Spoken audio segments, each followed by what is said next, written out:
لم يزل عالما قديرا حيا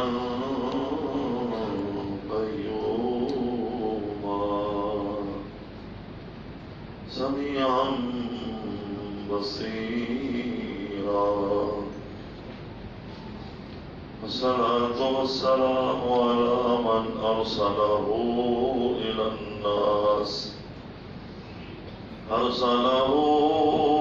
إلى الناس كافة بشيرا ونذيرا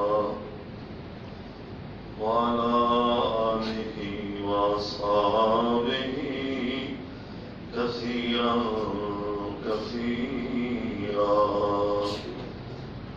أما بعد فأعوذ بالله من الشيطان الرجيم.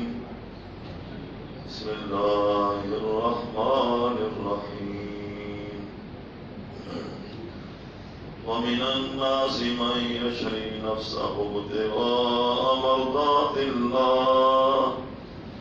آمنت بالله صدق الله مولانا العظيم وصدق رسوله النبي الكريم الأمين ونحن على ذلك لمن الشاهدين والشاكرين والحمد لله رب العالمين. قال الله تبارك وتعالى في شأن حبيبه مخبرا وحكيما: إن الله وملائكته يصلون على النبي يا أيها الذين آمنوا صلوا عليه وسلموا تسليما. الصلاة والسلام عليك يا سيدي يا رسول الله وعلى آلك وأصحابك يا سيدي يا حبيب الله. الصلاة والسلام عليك يا سيدي يا رحمة للعالمين وعلى آلك وأصحابك يا سيدي يا خاتم النبيين. صلاة والسلام عليك يا سيدي يا شفيع المذنبين وعلى آلك وأصحابك يا سيدي يا إمام المرسلين.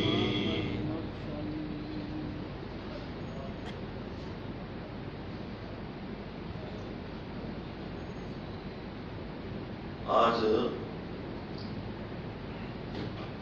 مولا کائنات علی مقتدی شیر خدا کرم اللہ تعالیٰ وجہ کریم کے بارے میں کچھ بیان کرنا ہے. ان کی شان میں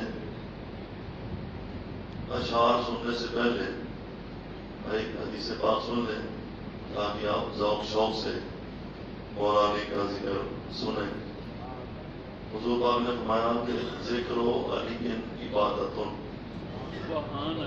کہ حضرت علی کا ذکر کرنا اور ان کا ذکر سننا یہ عبادت ہے.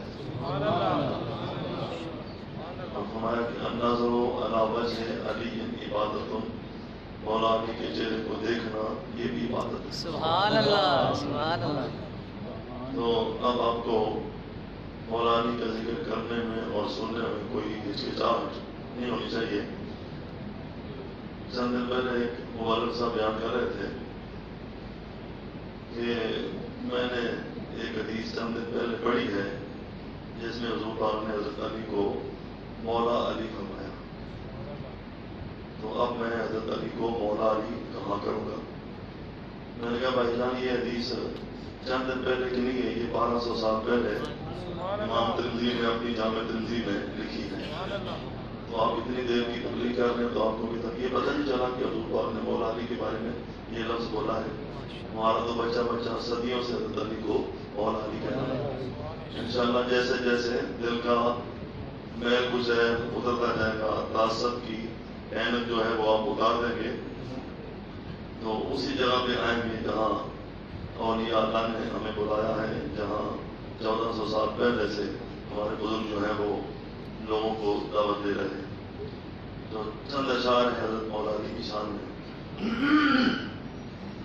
اہل نظر کی آنکھ کا تارا علی علی، اہل نظر کی آنکھ کا تارا علی علی، اور اہل وفا کے دل کا سہارا علی علی. رحمت نے لے لیا مجھے آغوش نور میں، میں نے کبھی جو رو کے پکارا علی علی. اور ایک کیف ایک سرور سا رہتا ہے رات دن، ایک کیف ایک سرور سا رہتا ہے رات دن، جب سے ہوا ہے ورد ہمارا علی علی. کعبے کے بت گرائے نہیں اپنے ہاتھ سے، حضرت نے مسکرا کے پکارا علی علی. نعرہ تکبیر، نعرہ رسالت، نعرہ تحقیق، نعرہ حیدری. یہ ترتیب ہے ہمارے اہل سنت کے نعرے کی. اور دنیا میں سب سے عالی گھرانے کے نور ہو، اس واسطے ہے نام تمہارا علی علی. علی گھرانے کے نور ہو تو علی کا معنی بھی بلند ہوتا ہے، تو اس لیے آپ کا نام علی ہے، اور یہ وہ نام ہے کہ جو خود نبی پاک علیہ السلام نے حضرت علی کا رکھا. دنیا میں سب سے عالی گھرانے کے نور ہو، اس واسطے ہے نام تمہارا علی علی. اور اعظم یہ مغفرت کی سند ہے ہمارے پاس، اعظم یہ مغفرت کی سند ہے ہمارے پاس. ہم ہیں علی کے اور ہمارا علی علی. جو علی کے ہیں وہ بولو ہم ہیں علی کے اور ہمارا. جن کے علی ہیں وہ محبت سے بولو ہم ہیں علی کے اور ہمارا. اعظم یہ مغفرت کی سند ہے ہمارے پاس کہ ہم ہیں علی کے اور ہمارا علی علی. ایک دفعہ حضرت ابوبکر صدیق جا رہے تھے کہ حضرت علی سامنے کھڑے ہوئے تھے، تو وہ دیکھ کر مسکرانے لگے. تو حضرت علی بھی دیکھ کر مسکرائے. تو انہوں نے پوچھا، حضرت علی نے پوچھا کیوں مسکرائے ہو؟ تو کہا اس لیے کہ حضور پاک نے فرمایا تھا کہ جس کو علی ٹکٹ دے گا وہ جنت میں جائے گا. اللہ سبحان اللہ. آپ کیوں مسکرائے ہیں؟ کہا میں ایسے مسکرایا ہوں کہ حضور پاک سے میں نے یہ بھی سنا ہے کہ علی اسی کو ٹکٹ دے گا جس کے دل میں ابو بکر کی محبت ہو. الحمدللہ ہم سب سے محبت کرتے ہیں. ہم عداوت نہیں رکھتے، بغض نہیں رکھتے، صحابہ ہوں، اہل بیت ہوں، اولیاء اللہ ہوں، انبیاء کرام. اعظم یہ مغفرت کی سند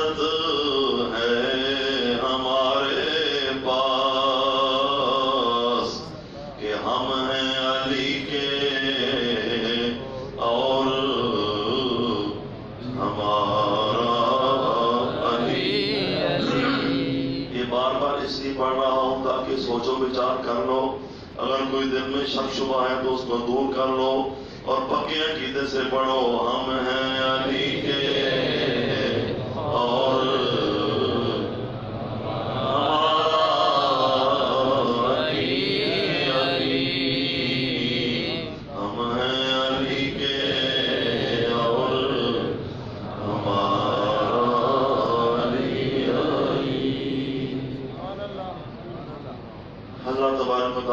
جل جلالہ وعظم شانہ وعظم برہانہ وعم انوارہ وجل ذکرہ ولا الہ غیرہ کی حمد و ثنا، اور نبی اکرم نور مجسم شفیع معظم تاجدار ارواح احمد مجتبیٰ حضرت جناب محمد مصطفیٰ صلی اللہ علیہ وسلم کی بارگاہ میں ہدیہ درود و سلام پیش کرنے کے بعد ہم اللہ پاک کا جتنا بھی شکر ادا کریں کم ہے کہ اللہ پاک نے ہمیں ماہ رمضان کا چوتھا جمعہ ادا کرنے کی سعادت اور توفیق عطا فرمائی ہے، اور ہو سکتا ہے اللہ پاک ہمیں اس رمضان میں 5 جمعے عطا فرمائے، لیکن آپ کی حاضری سے لگتا ہے کہ آپ آخری جمعہ سمجھ کے آئے، کیونکہ پہلے اتنے لوگ میں آنے سے پہلے نہیں ہوتے۔ بہرحال ہمارے کرنے سے یا ہمارے کہنے سے کیا ہوتا ہے، وہی ہوتا ہے جو منظور ہے۔ اللہ پاک اگر جمعہ ایک اور رمضان میں نصیب فرما دے، یہ اس کا کرم بعد کرم ہوگا اور یہ رمضان ہمارے لیے نور علی نور ہو جائے گا۔ چند باتیں سیدنا علی شیر خدا رضی اللہ تعالیٰ عنہ آپ کے حوالے سے آپ کے سامنے کر لی ہیں۔ حضرت علی المرتضیٰ کی بابرکت زندگی، اس میں اتنے پہلو ہیں، اتنے عنوانات ہیں، اتنے موضوعات ہیں، اس کی اتنی جہتیں ہیں، اور آپ کی ذات اتنی عالمگیر ہمہ جہت ذات ہے کہ کسی ایک پہلو کو بھی اتنے مختصر سے وقت میں تفصیل سے بیان نہیں کیا جا سکتا۔ حضرت علی کی ولادت ایک الگ پہلو ہے، وکعبہ ولادت و مسجد شہادت۔ دنیا میں کوئی ایسا نہیں ہوا جو پیدا کعبے میں ہوا ہو اور شہید مسجد میں ہوا۔ کعبے میں ایک اور بھی شخصیت پیدا ہوئی، حکیم بن حزام، لیکن ان کی شہادت مسجد میں نہیں ہوئی۔ یہ 2 خصوصی شانیں جو ہیں وہ حضرت علی کو اللہ پاک نے عطا فرمائی ہیں کہ وکعبہ ولادت و مسجد شہادت۔ آج کل حضرت علی کی ہر شان کے بارے میں اختلاف کیا جا رہا ہے، نیٹ کے اوپر، ٹی وی کے اوپر، اور جو بھی ان کی شان کی حدیث آتی ہے وہ موضوع ہے جی، وہ من گھڑت ہے جی۔ چلو حدیث تو موضوع من گھڑت ہوگی تو قرآن پاک کی آیتوں کو کہاں لے کر جاؤ گے؟ ہے تو موضوع نہیں ہو سکتی، ہے تو من گھڑت نہیں ہو سکتی۔ حضرت علی کی شان تو قرآن پاک کی آیتیں بیان کر رہی۔ حضرت علی کی ولادت ایک الگ موضوع ہے، حضرت علی کی سخاوت ایک الگ موضوع ہے، حضرت علی کا علم ایک الگ موضوع ہے، مولا علی کا تقوی الگ موضوع ہے، مولا علی کی اتباع سنت کی شان الگ موضوع ہے۔ مطلب یہ ہے ان کی جرأت، ان کی شجاعت، ان کی بہادری، ان کا علم، نبی پاک علیہ السلام کے ساتھ ان کی والہانہ محبت، حضور کی ان کے ساتھ والہانہ محبت۔ ایک تو حضرت علی کی نبی پاک کے ساتھ محبت ہے نا، ایک حضور پاک کی مولا علی کے ساتھ محبت ہے۔ میں نے آج تک کسی بندے کو نہیں دیکھا کہ جس نے اپنے نواسوں کو بھی اپنے ساتھ بٹھایا ہو، اپنی بیٹی کو بھی اپنے ساتھ بٹھایا ہو، اور اپنے داماد کو بھی اپنے ساتھ بٹھایا ہو، اور اوپر چادر دے کر یہ دعا کی ہو کہ یا اللہ یہ میرے گھر بنے۔ بیٹوں کو بندہ بٹھا دیتا ہے، نواسوں کو بٹھا لیتا ہے، بیٹی کو بھی بٹھا لیتا ہے، لیکن داماد کو بیٹی کے ساتھ نہیں بٹھاتا۔ ایک عجیب سا وہ مانے چیز آ جاتی ہے نا، لیکن حضور پاک نے مولا علی کو، فاطمہ کو، امام حسن کو، امام حسین کو ایک ہی چادر میں لے کر دعا کی، اللہم ہؤلاء اہل بیتی، اے اللہ یہ میرے گھر والے۔ یہ اللہ کو نہیں پتا تھا، اللہ کو نہیں پتا تھا کہ یہ حضور پاک کے گھر والے ہیں، تو کیا مطلب ہے اس کا؟ کائنات کو بتانا تھا کہ یہ وہ حقیقت ہے کہ جس کو جھٹلایا نہیں جا سکتا، اور یہ وہ نفوس قدسیاں ہیں کہ جو ہم سے کبھی بھی جدا نہیں ہوں گے، یہ ہمیشہ ہمارے گھر والے ہی رہیں گے، چاہے ان کا الگ گھر بن بھی گیا ہو، علیحدہ گھر میں رہتے بھی ہوں گے، لیکن یہ علیحدہ رہ کر بھی یہ ہمارے گھر والے ہی رہیں گے۔ مولا علی کا تقویٰ اگر بیان کیا جائے تو حضرت علی مرتضیٰ فرماتے ہیں کہ کنویں کے اندر شراب کا ایک قطرہ اگر گر جائے، اس کنویں کا پانی زمین کو لگے، اس زمین سے گھاس نکلے، وہ گھاس کوئی گائے یا بکری کھائے تو شریعت میں مسئلے کے اعتبار سے اس بکری گائے کا دودھ پینا جائز ہے، لیکن میں اپنے مزاج کے مطابق اور اپنے تقوی کے مطابق میں اس گائے اور بکری کا دودھ بھی نہیں پیتا۔ یہ حضرت علی کا تقوی ہے۔ اور اگر ان کے علم کی بات کی جائے تو سبحان اللہ، باب مدینہ العلم ہے،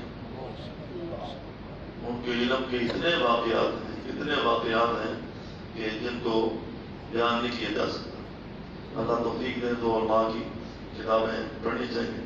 میں نے خود نہج البلاغہ کا ترجمہ کیا جو مولا علی کے خطبات ہیں، اور میری یہ کتاب یاران مصطفیٰ ما وارثان خلافت راشدہ، اس میں حضور پاک کے چاروں خلفاء کی 200 صفحے عظمت و شان بیان کی۔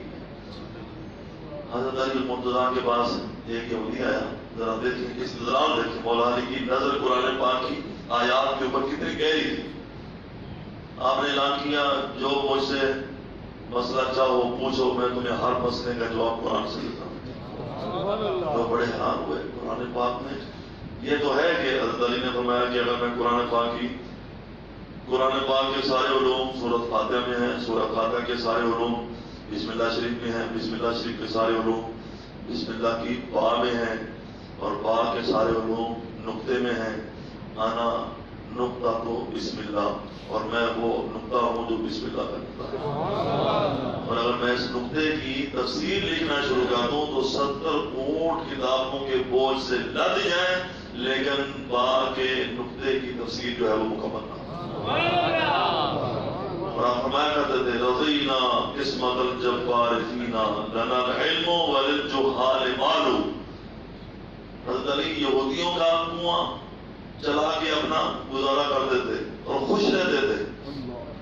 کسی نے کہا کہ آپ اتنی بڑی شخصیت اور اتنی بڑی آپ کی شان، تو آپ محنت مزدوری کر کے آپ مانتے ہیں کہ محنت مزدوری کرنا یہ تو ثواب کا کام ہے، میں نے کبھی اپنے رب سے شکوہ نہیں کیا کہ اللہ تو نے یہودیوں کو اتنا عطا کیا ہے، عیسائیوں کو اتنا عطا کیا ہے، مجھے تو نے دنیا فرمایا میں دنیا کا مال چاہتا ہی نہیں ہوں، اس لیے کہ ہم اللہ کی تقسیم پہ راضی ہیں۔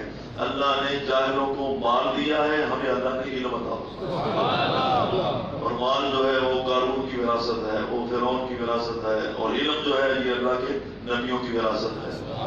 مال خرچ کرو گے ختم ہو جائے گا، اور علم جتنا خرچ کرو گے بڑھتا چلا جائے گا۔ ہم اللہ کی تقسیم پہ راضی ہیں، اللہ پہ کوئی شکوہ نہیں، بلکہ اللہ کا شکر ہے کہ اللہ نے ہمیں وہ چیز عطا فرمائی جو اللہ نے اپنے نبیوں اور رسولوں کو عطا فرمائی۔ حضرت علی کی اتباع سنت کا واقعہ اگر سنیں تو حیران ہو جائیں گے۔ وہ یہودی نے کہا جی آپ نے دعویٰ تو بہت بڑا کر دیا ہے، تو میرا ایک سوال ہے، اس کا جواب دیں، اور قرآن سے جواب دیتا ہے۔ میں ٹھیک ہے سوال کا، تو وہ یہودی تھا اور اس کی داڑھی تھوڑی تھوڑی تھی، ٹامے ٹامے بال تھے۔ حضرت مولا علی کی داڑھی مبارک گھنی تھی، جنہوں نے حضرت علی کئی مولا علی کو ماننے والے داڑھی کا بوجھ جو ہے نا وہ اٹھا نہیں سکتے، اور ویسے علی کے ہم غلام ہیں کہ مولا علی کے ہم بڑے عاشق ہیں، لیکن چہرہ جو ہے وہ مولا علی کی سنت سے، چلو نبی پاک کی سنت ہے تو خالی رکھ لیا ہے، مولا علی کی سنت تو ادا کر دو۔ تو جنہوں نے دیکھا مولا علی کو وہ کہتے ہیں کہ آپ کا سینہ مبارک ہے نا وہ داڑھی سے گھرا ہوا تھا، گھنی داڑھی تھی آپ کی۔ تو اس نے کہا یہ قرآن میں کہاں لکھا ہوا ہے کہ میری داڑھی جو ہے وہ تھوڑی تھوڑی ہوگی اور آپ کی داڑھی اتنی گھنی ہوگی؟ تو آپ نے فوراً قرآن پاک کی آیت پڑھی، بل بالغ طیب یخرج نباتہ باذن ربہ، کہ جو پاک زمین ہوتی ہے وہ بھرپور سبزہ نکالتی ہے، والذی خبث لا یخرج الا نکدا، اور جو گندی اور بنجر زمین ہوتی ہے اس سے تنکا تنکا نکلتا ہے. میں میرے جسم کی زمین پاک زمین ہے، ایمان والی ہے، ہدایت والی ہے، تقوی والی ہے، اس لیے میری داڑھی بھرپور نکلی ہے. اور تیرے جسم کی زمین یہودیت والی ہے، گندی ہے، بنجر ہے، اس لیے تیری داڑھی کا کوئی بال تیرے. سبحان اللہ. حضرت علی کی طاقت تو سبحان اللہ شاہ ہے مرداں شیر یزداں قوت پروردگار. علامہ اقبال کہتے ہیں کہ مولا علی کی طاقت کو کسی انسان کی طاقت نہ سمجھو، قوت پروردگار. وہ جو اللہ فرماتا ہے نا کہ میں اس کے ہاتھ بن جاتا ہوں، میں اس کے پاؤں بن جاتا ہوں، میں اس کی آنکھیں بن جاتا ہوں، میں اس کے کان بن جاتا ہوں. جب یہ ولیوں کے اوپر حدیث صادق کھا سکتی ہے تو علی اور مرتضیٰ تو شہنشاہ ولایت ہیں، وہ تو ولیوں کے سردار ہیں، ان کی تو مور نہ لگے تو کوئی ولی نہیں بن سکتا.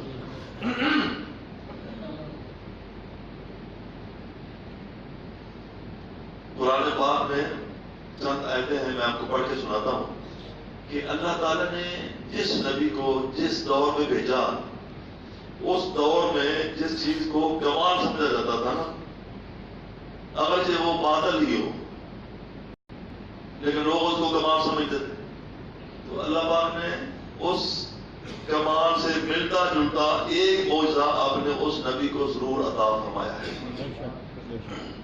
مثلا نوح علیہ السلام کے دور میں یہ بڑی کا کام جو ہے، یہ ترخانوں والا کام، فرنیچر کا کام، اس طرح کے کام کا بڑا زور تھا. تو نوح علیہ السلام نے ایسی کشتی بنائی کہ وہ دیکھ کر حیران ہو گئے کہ اس طرح کی کشتی نہ کبھی پہلے دیکھی ہے اور نہ ہم بنا سکتے ہیں. صالح علیہ السلام کے دور میں لوگ پہاڑوں کو کریل کے محل بنایا کرتے تھے، تو اللہ پاک نے اس سے ملتا جلتا اپنے نبی کو معجزہ عطا کیا کہ وہ محل بناتے تھے. صالح علیہ السلام نے پتھر سے اونٹ ان کو نکال دیا. موسیٰ علیہ السلام کے دور میں جادو کا بڑا زور تھا، تو اللہ پاک نے دیگر معجزات کے ساتھ ساتھ ایک معجزہ کو یہ بھی عطا فرمایا کہ جادوگر رسیاں پھینکتے تھے تو وہ سانپ بن جاتے تھے. آپ نے ڈنڈا پھینکا تو وہ بہت بڑا اژدہا بن گیا. عیسیٰ علیہ السلام کے دور میں حکمت کا بڑا زور تھا، تو آپ کو اللہ پاک نے دیگر معجزات کے ساتھ یہ معجزہ بھی عطا فرمایا کہ وہ جو لا علاج مریض تھے عیسیٰ علیہ السلام کے سامنے آتے، آپ ان کو دم کرتے تو جو اندھا ہوتا وہ بینا ہو جاتا، جو اپاہج ہوتا وہ تندرست ہو جاتا، جو گوڑی کا مریض ہوتا وہ ٹھیک ہو جاتا. تو اسی طرح سلیمان علیہ السلام کے دور میں بھی جادو کا بڑا زور تھا، تو آپ نے ان کو اللہ نے ان کو ایسا تخت عطا فرمایا جو ہوا کے دوش پہ چلتا تھا، اڑتا تھا. حضور پاک کے دور میں فصاحت و بلاغت اور شجاعت و بہادری، اس کو لوگ بہت بڑا کمال سمجھتے تھے. چنانچہ آپ یہ قصائد جو ہے، عربی قصائد، متنبی کے، حماسہ، سبا بول کا، عربی ادب کی جو کتابیں ہیں، قصیدے ہیں، وہ آپ پڑھیں تو ان میں شجاعت کا ذکر ہے، بہادری کا ذکر ہے اور فصاحت کا ذکر ہے، بلاغت کا ذکر ہے. یہ دو چیزیں حضور پاک کے دور سے پہلے یہ بہت بڑا کمال سمجھی جاتی تھی، ایک شجاعت و بہادری اور دوسرا فصاحت و بلاغت. تو اب جو اللہ تعالیٰ کا قانون پیچھے سے چلا آ رہا ہے کہ ہر نبی کو اس دور کے مطابق بھی اللہ تعالیٰ ایک معجزہ عطا فرماتا تھا، اگرچہ لوگوں کا کمال جو ہے وہ باطل ہوتا تھا اور اللہ کے نبی کا معجزہ حق ہوتا تھا، لیکن ظاہری جو شکل و صورت ہے نا وہ ملتی جلتی ہوتی تھی اور لوگ دیکھ کر پتہ چلا دیتے تھے کہ یہ باطل ہے، یہ حق ہے، یہ معجزہ ہے اور یہ جادو ہے یا کچھ اور ہے. تو اللہ پاک نے حضور پاک کے دور میں جو دو بڑے چیلنج تھے، ایک شجاعت و بہادری کہ کوئی ہے ہمارے جیسا بہادر شجاع، اور دوسرا فصاحت و بلاغت کہ ہم جیسا کوئی کلام کر سکتا ہے، کوئی لائق جیسے ہم نے کلام کی. چنانچہ یہ سبا مولکہ جو عربی ادب کی کتاب ہے، یہ 7 قصیدے ہیں اور ان کو سبا مولکہ اس لیے کہتے ہیں کہ جب یہ قصیدے لکھے گئے تو کعبہ کی دیوار کے ساتھ ان کو لٹکا دیا گیا کہ آؤ بھائی مقابلہ کرو. جو بھی اچھا کلام کوئی لکھتا تھا اس کو کعبہ کی دیوار کے ساتھ لٹکا دیتے تھے، اگر اس کا جواب نہیں بن پاتا تھا تو وہ اس کتاب میں جمع کر دیے جاتے تھے. سبا مولکہ کتاب کے اندر نبی پاک علیہ السلام پر جب قرآن نازل ہوا تو حضور پاک نے ایک دفعہ فرمایا کہ ذرا سورہ کوثر جو ہے نا یہ کعبے کی دیوار کے ساتھ لٹکا کے آؤ تاکہ دیکھیں اتنے بڑے بڑے قصیدوں کا جواب دینے والے چھوٹی سی صورت کا جواب دے سکتے ہیں. جب لٹکایا گیا تو کسی سے بھی چوتھی آیت نہ بن سکی. اِنَّا أَعْطَيْنَاكَ الْكَوْثَرَ فَصَلِّ لِرَبِّكَ وَانْحَرْ اِنَّ شَانِئَكَ هُوَ. یہ 3 آیتیں کافی دنوں تک لگی رہیں اور کوئی بھی چوتھی آیت نہ بنا سکا. اور اگر کسی نے جرأت کی تو ایسی کی کہ جس سے قرآن پاک کی صداقت جو ہے وہ واضح ہو گئی. اور وہ یہ لفظ ہے اِنَّهُ لَيْسَ مِنْ كَلَامِ الْبَشَرِ کہ یہ کسی انسان کا کلام نہیں ہو سکتا. آپ نے عقیدے کیونکہ نبی ہو.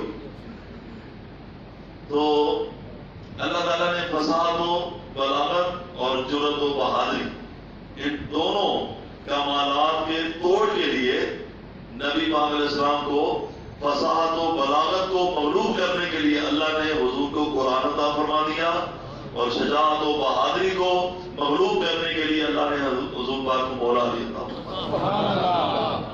ان کی بہادری، ان کی شجاعت اور ان کی طاقت جو ہے وہ خدائی طاقت تھی. یہ جسمانی طاقت نہیں تھی، وہ ایمانی طاقت تھی، نورانی طاقت تھی، روحانی طاقت تھی. اور علامہ اقبال نے بڑا پیارا شعر کہا ہے کہ تیری خاک میں ہے اگر شرف تو گمان فقر و غنا نہ کر. ہے جہاں میں قوت، ہے جہاں میں نان شعیر پر، ہے مدار قوت حیدری. زیادہ بکرے کھانے سے اور خوراکیں کھانے سے طاقت نہیں آتی. مولا علی کی طاقت جو ہے وہ ان کے قدموں کے ساتھ محبت کرنے سے آتی ہے، چاہے وہ نانے جوی کھانے والا کیوں نہ. جب وہ عمر بن عبد ہوتا ہے نا مولا علی کے سامنے، تو اس نے کہا میں وہ ہوں جو یہ اتنی خوراک کھاتا ہوں، میری یہ خوراک ہے وہ خوراک ہے. تو آپ نے فرمایا میں خوراک کی بات نہیں کرتا، میں تو مسجد نبی کی ٹوٹی صفوں میں گزارا کرتا ہوں اور جو کی روٹی کھاتا ہوں. لیکن یاد رکھنا سمتنی امی حیدرا، میں کوئی معمولی بندہ نہیں ہوں، میری ماں نے میرا نام حیدر رکھا ہے اور میرے مقابلے میں آئے گا تو تمہیں پتہ لگے گا. اگر دن کو تارے نہ دکھا دوں تو نبی کا غلام نہ کہنا. ایک ہی آپ نے وار کیا، اس کے 2 ٹکڑے کر دیے. نبی پاک ضرب و علی کی افضل من عبادت ثقلین، علی کی ضرب جو ہے وہ دونوں جہانوں کی عبادت سے افضل ہے. اور مرحب یہ عمر بن عبد وہ تھا جس کے بارے میں کہا گیا کہ اس میں 1000 بندے کی طاقت تھی اور یہ پورا لوہے کے ساتھ جھگڑا ہوا تھا. لوہے کا لباس پہنا ہوا تھا، لیکن علی کی تلوار کے سامنے لوہا کیا چیز ہے اور زمین کیا چیز ہے. دوسرا ایک یہودی پہلوان آیا، مرحب بڑا مشہور ہے، آپ سمجھ رہا، اس کا نام آپ نے سنا ہوا ہے. وہ مدینے میں آیا نا تو کہتا ہے میں نے ساری دنیا کے پہلوانوں کو گرا دیا ہے، میں رستم زمان بننا چاہتا ہوں. سنا ہے ایک مدینے میں علی رہتا ہے، تو میں نے کہا جاتے جاتے اس کو بھی گرا دوں تاکہ میں رستم زمان بن جاؤں. مدینے میں آیا تو سب سے پہلے اس کی حضرت علی سے ملاقات ہو گئی. حضرت علی کا بظاہر قد جو ہے نا نسبتاً تھوڑا سا چھوٹا تھا. اس کو دیکھ کر کہتا ہے کاکا یہاں کوئی علی نام کا بندہ رہتا ہے، سنا ہے بڑا پہلوان ہے. تو آپ نے فرمایا تجھے اس سے کیا کام ہے؟ اس نے کہا یار بات یہ ہے کہ میں رستم زمان بننا چاہتا ہوں اور میں نے ارادہ کیا کہ علی کے ساتھ بھی کشتی کر لوں. تو آپ نے فرمایا کہ علی کے ساتھ کشتی کرنے کا کبھی سوچنا بھی نہ. ہاں تو جانتا نہیں علی کون ہے؟ اس نے کہا تو باتوں کو چھوڑ تو مجھے بتا وہ کہاں رہتا ہے، میں اس کے گھر جانا چاہتا ہوں. تو آپ نے فرمایا کہ اس کے ساتھ کشتی لڑنے سے پہلے میں اس کا غلام ہوں، پہلے میرے ساتھ کشتی لڑنے. تو اس نے کہا تو کیا کشتی لڑے گا، کل کا بچہ ہے تو میرے ساتھ کچھ تو مجھے جانتا نہیں ہے، میں مرحب ہوں. تو آپ نے فرمایا کہ میں علی کا غلام ہوں، تو مرحب ہے تو میں علی کا غلام. اس میں حرج کیا ہے؟ 1 منٹ میں تو مجھے گرا دے تو پھر میں تمہیں علی کا کل بتاؤں گا. اس نے کہا ٹھیک ہے. وہ ہجرت یہاں پہ شعر کہہ رہے ہیں کہ اب میں تو علی سے لڑ سکے تیرا جب انداز ہے، کفر کی بکتی ہے تو اسلام کا وہ باز ہے. اس اس کو آپ نے بڑا غصہ دلایا اور بار بار اس کو یہی کہتے رہے کہ ایسی سوچ نہ سوچ کہ ایسا نہ ہو تیری پہلی رستمی بھی نکل جائے. تو علی سے لڑ سکے تیری عقل کا پھیر ہے, کفر کی پتی ہے تو اسلام کا وہ شیر ہے. آپ نے فرمایا جب تک مجھے نہیں گرائے گا میں تجھے علی کا گھر نہیں بتاؤں گا. اس نے کہا میں پہلے تیرا تو علاج کر لوں. وہ اس نے ہاتھوں میں آٹھ لیا, بولا علی نے پڑھا کے زمین پہ اس کو مارا. وہ دیکھنے لگا میرے ساتھ ہوا کیا ہے, مجھے تو کبھی کسی نے گرایا نہیں ہے, یہ بچہ. ان کا شاید میرے داؤ لگانے کی کوئی کمی رہ گئی ہو اور میں پوری طرح سمجھ نہ سکوں. نے کہا پھر آ جا. پھر ادھر گرایا زور سے. تھوڑی دیر کے بعد اس کو ہوش آیا تو اس نے کہا کہ یہ نہ سمجھنا کہ میں جیسے بھی کچھ بھی کرتا ہوں ایسے ہی کرتا ہوں. ہاں, بات یہ ہے کہ یہ شکست فاش میری آج پہلی بار ہے, دل تو کہتا ہے کہ تو ہی حیدر کرار, دل تو کہتا ہے کہ تو ہی حیدر کرار ہے. سبحان اللہ سبحان اللہ. یہ جو میں نے آیت آپ کے سامنے پڑھی ہے نا, یہ سورہ بقرہ کی آیت ہے, دوسرے بارے کی. بڑی پیاری اس کی تفسیر اور اس کا شان نزول ہے. یہ جو حضور پاک نے ہجرت کی رات مولا علی کو اپنے بستر پہ سلایا تو امام رازی نے لکھا ہے تفسیر کبیر کے اندر. امام رازی فرماتے ہیں کہ اللہ پاک نے جبریل امین کو بلایا, میکائیل کو بلایا اور فرمایا تمہیں میں نے ایک دوسرے کا بھائی بنایا ہے, تو ذرا مجھے ایک بات تو بتاؤ. اللہ پاک کی شان ہے نا, اللہ پاک سب کو جانتا ہے, لیکن پھر بھی اپنے پیاروں کی شان کو کا اظہار کرنے کے لیے ایسے ایسے سوال کر دیتا ہے. کبھی موسیٰ علیہ السلام سے کہتا ہے تیرے ہاتھ میں کیا ہے, دیکھ بھی رہے, ساری دنیا دیکھ رہی ہے, لیکن جب اگر اللہ اس طرح کے سوال نہ کرے, آگے سے جواب وہ نہ دے, تو پھر ہمیں ان شانوں کا اگر ہر طرف سے چپ ہو اور سارا کچھ دیکھا جاتا رہے اور کوئی بیان کرنے والا نہ ہو تو پھر ہمیں کیسے پتا چلے. تو اللہ پتا ہے کہ میں نے تم دونوں کو ایک دوسرے کا بھائی بنایا ہے, تو تم میں سے کوئی ایک بھائی ایسا ہے جو دوسرے پر اپنی جان قربان کرے. یا اللہ جان تو بڑی پیاری ہوتی ہے, یہ تو وظیفے تو پڑھے جا سکتے ہیں, خرچ تو کیا جا سکتا ہے, لیکن جان تو قربان کرنا, یہ جان تو ایک ہی بار ملتی ہے اور جب ختم ہو جاتی ہے تو پھر پتہ ختم ہو جاتا ہے. تو اللہ پاک نے فرمایا ہاں تم ایسا نہیں کر سکتے, لیکن ایک بندہ ایسا کر رہا ہے. زمین پر جاؤ, جبریل امین بھی ہے زمین پر, میکائیل بھی ہے زمین پر, ایک مولا علی کے سرانے کی طرف کھڑا ہو گیا, ایک پاؤں کی طرف کھڑا ہو گیا. نماز عشق ادا ہوتی ہے تلواروں کے سائے. حضرت علی فرماتے ہیں ساری زندگی سوتے ہی رہے ہیں, لیکن جتنی میٹھی نیند مجھے اس رات آئی تھی جبکہ تلواروں کا پہرا لگا ہوا تھا, اور نبی پاک نے مجھے فرمایا تھا علی تم میرے بستر پہ سو جا اور صبح یہ امانتیں جو ہیں وہ جن کی ہیں ان کو واپس کر کے مدینے پاک آ جانا. تو مجھے یقین ہو گیا کہ آج تو میں پار ہی نہیں سکتا, کیونکہ حضور نے فرما دیا ہے کہ تو صبح امانتیں واپس کر کے مدینے پاک.